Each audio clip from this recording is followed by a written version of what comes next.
É um minuto de silêncio pelo nosso Brasil, também pelos brasileiros, que infelizmente nós não tivemos uma educação digna. E quando eu falo de educação, não é você aprender matemática, não é você aprender português. Eu estou falando justamente da gente ter bom senso, porque isso falta muito. Eu acho que a partir do momento que os brasileiros enxergaram a política como uma rivalidade num time de futebol, tudo desandou por água abaixo. Eu ainda sonho em ver uma esquerda e uma direita brasileira em que ambos, dentro do Congresso, conflitem com argumentos respeitosos em prol de um Estado, um Brasil melhor. Porque é triste você ver uma baixaria no gênero atualmente como a gente vê, tá, do que está acontecendo no país, onde, independente de, tipo assim, se você está certo ou errado, o que importa é você valorizar a tua ideologia, o teu posicionamento ideológico. Então a gente vê uma esquerda que em nenhum momento critica a própria esquerda, a gente não vê uma direita em nenhum momento que critica a própria direita, tudo que importa é criticar a oposição. E eu tô aqui justamente para falar sobre isso, para criticar um pouco disso, até porque eu encontrei um short aqui no YouTube que fala sobre futebol, né? Vai falar sobre o futebol europeu. A gente tem uma frase aqui um pouco polêmica do Mano Brown, que ele justifica os times europeus serem bons, porque em um momento passado o país deles, né, foi dono de uma colônia e tiveram, vamos dizer assim, vantagens financeiras para poder estar construindo time de futebol. Mas o que me importa, vou ser bem sincero, não é sobre a vantagem se o Real Madrid está ganhando, se o time europeu tem mais vantagem do que o time brasileiro. O que me deixa preocupado é o impasse político, tá, e de pensamento que esse vídeo traz. Porque o pensamento que é construído aqui não é um pensamento que gira apenas em torno dos clubes de futebol. Tá? Vocês vão ver que é um pensamento que engloba também vantagens econômicas e vamos dizer assim, geopolíticas em relação aos outros países. Tá? Eu vou soltar o short aqui e eu vou falar a minha opinião para vocês no final disso daqui, tá bom? Um problema com o futebol europeu, cara. Falou espanhol, pô, roubou o México pra c... Pô, acabou com a América Latina, o indígena pra cara, o dinheiro tá todo lá, por isso que o Real Madrid é tão rico. A Inglaterra, porra, escravizou a metade da África. Cara, vocês é zica mesmo, hein? Os caras é ricão, o dinheiro do mundo tá lá. A Europa é rica porque a África ficou pobre. Você tem um monte de países que são ricos hoje e que nunca tiveram colônia. E tem países que foram colônia que são ricos. Então a coisa não é assim, não é um jogo de soma zero, entendeu? Isso é só sentimentalismo. Então, vamos comentar até aqui. Então, só até esse momento já dá para ter uma ideia sobre o que eu estou querendo debater. Então, obviamente, o Mano Brown está falando sobre futebol, só que esse assunto ele não se limita na esfera esportiva. Isso porque no momento que você fala que países não podem ter vantagens por conta de um passado exploratório, porque existem outros países que conseguiram se tornar ricos sem explorar ninguém, isso afeta a vida de milhares de pessoas, até no âmbito geopolítico. Entendeu? Até de países subdesenvolvidos, que hoje existem milhares de pessoas que trabalham cargas diárias super pesadas e não enriquecem, são pobres, simplesmente porque nasceram naquele país. E aí você vai me dizer que aquele impacto histórico não se perpetua até hoje? Entende? Assim, desculpa, é um argumento até que você pode utilizar, mas tem que ter fundamentação. Não é o caso. Até porque, vamos parar para pensar por uma ideia. Isso daí, na filosofia, é uma falácia, tá? Uma falácia de raciocínio lógico. Você pega uma minoria, tá? Para você querer generalizar o todo, como se aquela verdade sobre aquela minoria valesse para o todo. Eu tenho um empresário que ele explorou todo mundo, e eu tenho outro empresário que ele subiu na vida sendo justo. Então eu pego esse empresário que subiu na vida sendo justo para exemplificar e dizer que todo empresário é justo. E que a gente não pode querer, por exemplo, contestar o fato daquela riqueza daquele empresário que foi construída injustamente. E olha, eu não estou aqui para querer debater ou falar assim, não, porque nós temos que nos revoltar contra a Europa, porque a Europa teve um passado que explorou e... Não. Passou, tudo bem, dá pra gente levar, passou. O problema não é o que passou, o problema é que isso se perpetua em várias atitudes, contemporaneamente. Porque, e olha uma coisa muito importante, tá? Que eu vi até pessoas aqui falando nos comentários, dizendo que hoje em dia esses países não têm colônia, não é? E muitos países enriqueceram sem colônia, segundo o que ele falou. Mas vamos parar para pensar sobre o seguinte. Será realmente que o Brasil, será que a Índia, será que países até mesmo que nunca foram colonizados, não são, pelo menos assim, não têm características de colônia? Porque eu vou falar na minha concepção. Na minha concepção, infelizmente, nós continuamos sendo, entre aspas, tá, uma colônia.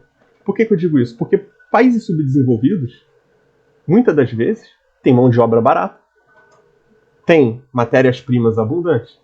A gente pode pegar, por exemplo, uma empresa famosa, né, que surgiu aí há muito tempo atrás, que é a Ford, tá? E muitas outras empresas aí que têm uma produção acelerada. Todo mundo que estudou o mínimo, tá? O mínimo, tá? No colégio, sabe que as empresas multinacionais, elas usam a mão de obra de países mais baratos, constroem peças para construir, por exemplo, um carro. Eu vou fazer o motor lá na Índia, porque lá na Índia a mão de obra e a matéria-prima para construir o motor é barato. Eu vou construir o motor de partida aqui mesmo, vou construir aqui nos Estados Unidos, porque eu preciso de uma qualificação por parte dos engenheiros para construir essa peça. Só estou dando exemplos. E a partir disso, por exemplo, empresários grandes, tá, conseguem minério de ferro, commodities, tá, matéria-prima, de países subdesenvolvidos, países pobres, a preço de banana, influenciam na política interna daquele país para reduzir encargos tributários para eles mesmos, e ainda pagam uma miséria, vou dar um exemplo do Brasil, R$8 a hora de trabalho, para a gente mesmo tirar o minério de ferro do nosso solo e dar para eles, para depois comprar o carro da Tesla. Eu não estou falando por mal, tá entendendo? É válido, isso é legal? É legal. Mas agora, é moralmente correto? Então, assim, é por isso que é algo que a gente realmente tem que pensar, porque muita gente debochou aqui do Mano Brown quando ele falou isso. Talvez realmente o Mano Brown não estava nem pensando por esse âmbito. Mas, hoje em dia, nós somos tratados que nem colônia, que nem a Índia, por exemplo. É a mesma coisa. Existem milhares de empresas multinacionais, bilionárias do lado de fora, que só enriquecem porque a gente trabalha. Porque a gente extrai os recursos do nosso solo e manda para eles. Sem a gente nem mesmo pensar em abrir a nossa própria indústria para construir. Esse é o problema do brasileiro. Esse é o problema do Brasil. Um exemplo que eu posso dar é daquela explosão de preços que teve na gasolina no meio da pandemia. Mesmo o Brasil tendo pré-sal, uma reserva petrolífica absurda, mesmo o Brasil sendo um dos maiores exportadores de bovino que existe, nós pagamos um preço alto na gasolina e nós pagamos um preço alto também quando a gente quer colocar um pedaço de carne na mesa. E uma coisa que as pessoas não se questionam é justamente o quê? Que nós temos exportadores que pegam nossa matéria-prima, pegam nossas commodities, pegam minérios de ferro, pegam o petróleo, exportam para fora a preço internacional do petróleo e também vendem para a gente internamente no mercado interno a gasolina como se a gente fosse um estrangeiro, porque o que o estrangeiro paga na gasolina é o mesmo do nosso petróleo, é o mesmo valor que a gente paga na mesma gasolina que saiu do nosso solo.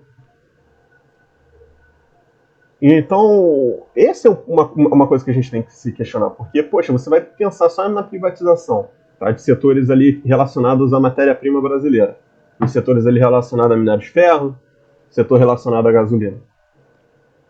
E você não para pensar no risco que existe, tá, de apenas exportadores, tá, empresas aí, alguns empresários enriquecerem em cima disso, enquanto você, brasileiro, que abastece seu carro, vai pagar quanto? Porque o que eu acho que deveria ser feito, tá? Só dar um exemplo. Ainda mais naquele momento de pandemia. A gente sabe que a exportação de petróleo, ela também é importante, né, para a balança comercial favorável do Brasil.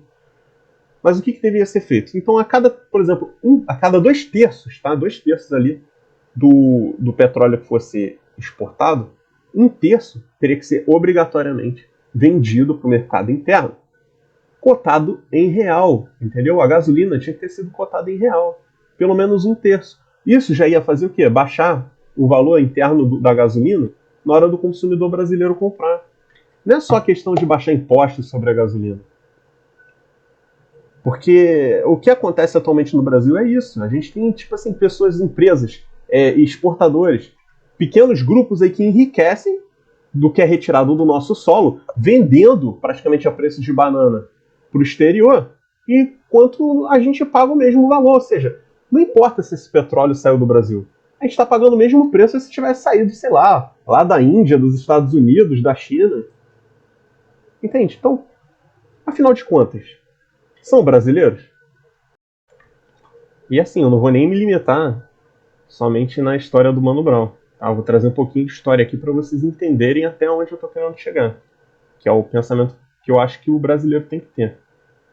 E eu não estou aqui para defender esquerda e direita, que nem eu falei. Tá? Eu acho que na história os dois mostraram ter uma importância, como também mostraram coisas sujas.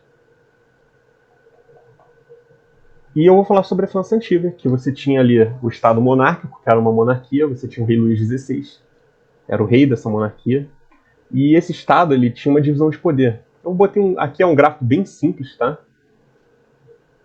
Em que o topo desse gráfico ele demonstra ali a nobreza, que representa o rei, tá? E o pessoal, as pessoas relacionadas a ele, e o clero sendo a Igreja Católica.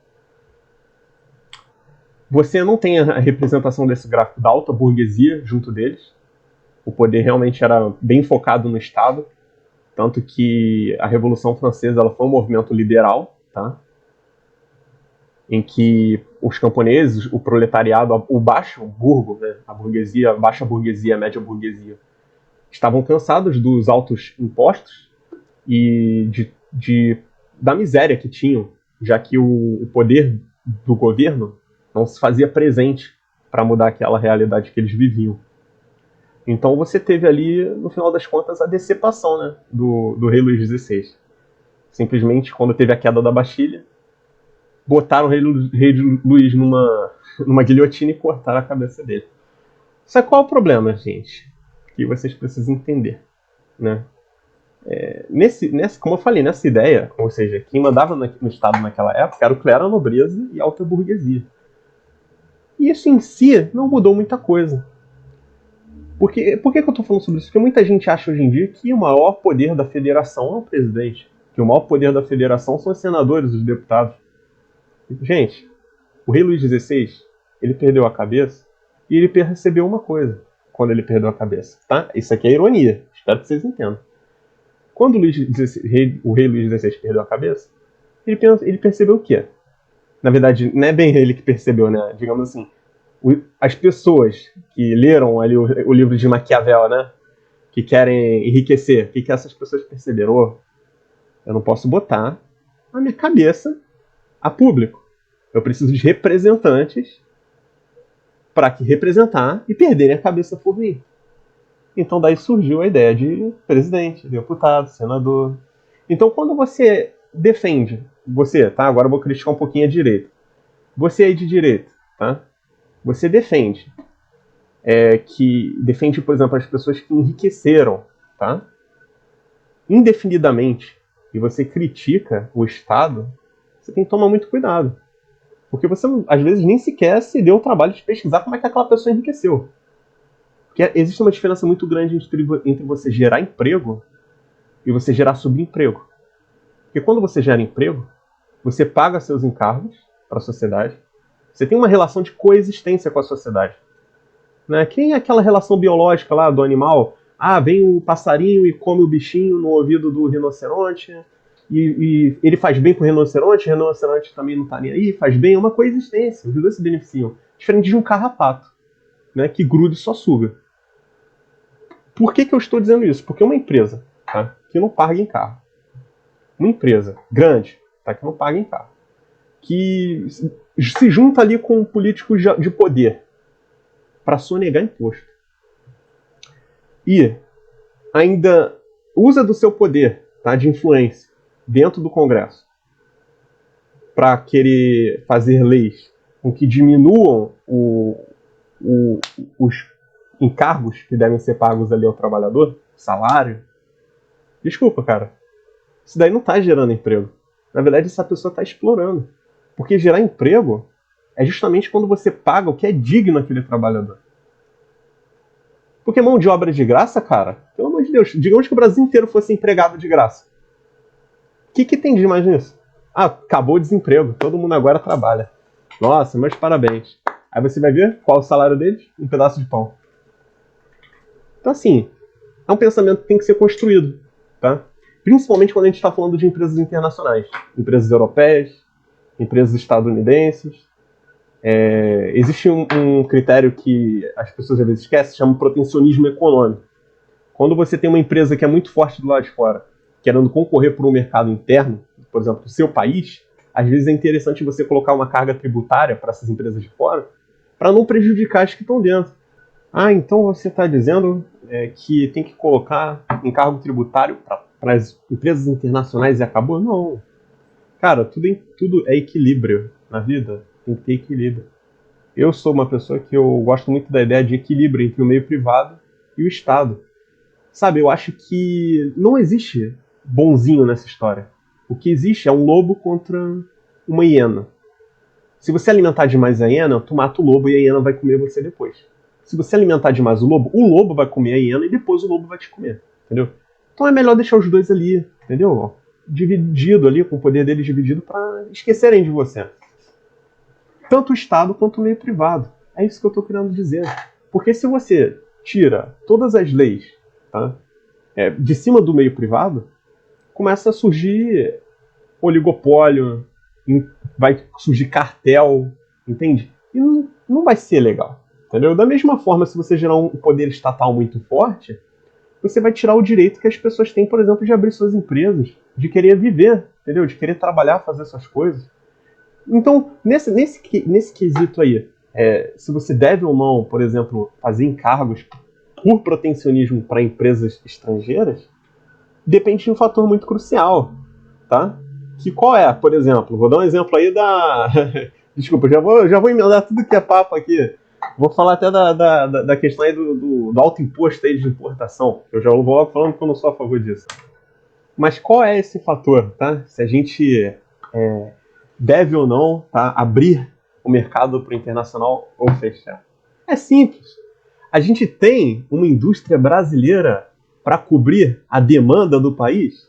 Se tem, então você protege ela. Se não tem, querido, deixa quem está de fora cumprir a demanda interna. Isso é óbvio, isso é básico. Por exemplo, na época que teve lá, quando teve o Plano Real, quando abriram para as empresas estrangeiras, eu não acho que estava errado. Não estava errado porque o país não tinha em nenhum momento nenhuma indústria que pudesse competir com quem estava de fora, entende? Mas a gente também tem que ter cuidado para permitir que essas indústrias possam surgir futuramente. Então não é legal a gente simplesmente deixar um mercado externo aberto, tá? Sair comprando de fora, porque isso é uma coisa importante que o brasileiro tem que entender, que é a balança comercial favorável. Cara, não adianta você só querer comprar de fora, porque isso vai desvalorizar a moeda brasileira em relação à moeda do país que você está comprando aqueles produtos. Isso é balança comercial favorável, entendeu? Você tem que fabricar o produto e vender. Não adianta querer vender matéria-prima e ficar comprando o produto pronto. Não adianta. Só que, por um outro lado, a gente tem que entender o seguinte. Por que eu não sou a favor, por exemplo, dessa ideia do imposto de exportação? Eu já estou misturando gato com porco aqui, mas vamos em frente. Porque, gente, por exemplo, lá com o Luciano Hang, né, o dono da Ravan, e o pessoal que representa o varejo brasileiro, disse que é uma concorrência desleal com a venda, né, com as empresas chinesas. Só que, gente, vamos ser sinceros. Os chineses fabricam, eles são uma indústria. Varejo brasileiro nunca não é e nem será. Entendeu? Nunca foi, não é e nem será indústria. Eles compram e revendem, gente. Ou seja, o Brasil ele não tem uma indústria que fabrica placa-mãe, que fabrica smartwatch, que fabrica outras coisas. Entendeu? Então fica complicado a gente querer, por exemplo, criar uma ideia de protecionismo para uma empresa que nem existe, para uma indústria que nem existe. E aí o que a gente pode ocasionar nessa situação? Fazer com que o mercado brasileiro fique deficiente de falta de computador, de falta de placa-mãe, de falta de um monte de coisa. Outra coisa que eu tenho certeza que deixa milhares de brasileiros revoltados é você ver, tipo assim, atitude fiscal com trabalhadores pobres. Por exemplo, você vê o cara querendo vender, sei lá, bala no ônibus, o cara tá querendo sobreviver. Você vê, às vezes, o próprio cara querendo trabalhar na Uber, trabalhando de entrega no iFood, né? Eu até entendo aí a preocupação de algumas pessoas aí com o fato de não ter responsabilidade com alguns direitos trabalhistas. Mas, gente, eu tô falando isso tanto de bom senso pra esquerda quanto pra direita. Direito trabalhista não é tudo, tá ligado? É importante? É importante. Mas, cara, os escravos, na época do engenho, eles tinham direito a ficar na casa do senhor, da senhá, entende?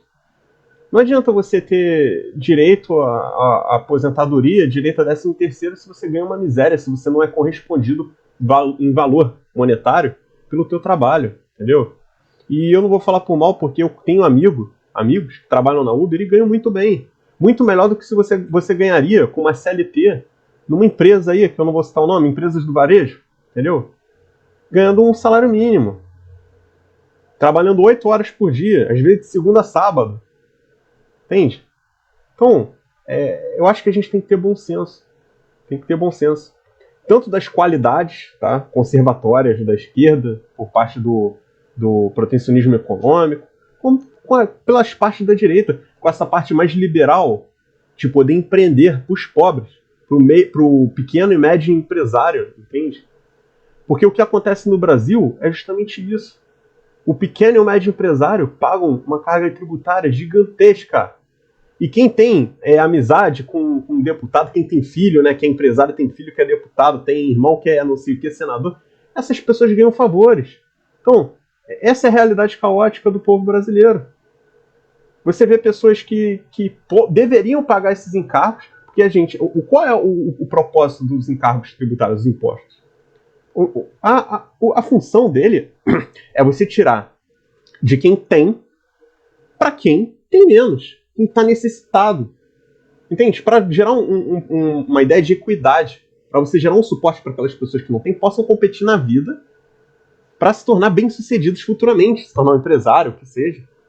Entende? Mas é da base. É da base. Agora, qual é o sentido? Qual é o sentido de você dar impostos, por exemplo, para o cara que quer abrir uma empresa, tá? E usar esse mesmo dinheiro para dar, sei lá, talvez um auxílio, tá, financeiro para esse pobre? Não faz sentido. Você está tirando do cara para dar para o cara acreditar que está ganhando alguma coisa. Não estou criticando a ajuda social. Eu só estou dizendo que a ajuda social tem que ser bem pensada. E não faz sentido quem paga a conta dessa ajuda social ser justamente quem precisa dela. São coisas que nós temos que criticar.